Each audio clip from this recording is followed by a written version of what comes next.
In this video, I will show you how to create a Miro account. To do this, I'll leave a link to their sign up page right here down in the description.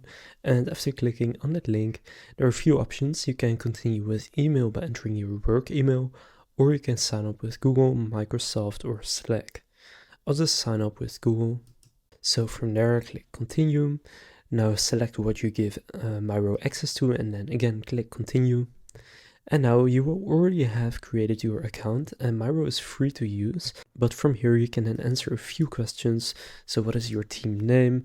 So for example, marketing. Now what kind of work do you do? And what is your role? So just go through these questions. Now you can invite your teammates. You can also invite them from Slack or Microsoft. You can share this link, or you can enter specific emails right here, and then they will receive an invite email. I'll just skip this for now. You can always invite people later as well. Now here you have a few templates to get started with. You can also start from scratch, or you can just click on Let's Start on one of these. And then it will take you to your first board where you can then start using Miro. So now you have created your account. So again, I'll leave a link to their sign up page down in the description. So that's how to create a Miro account.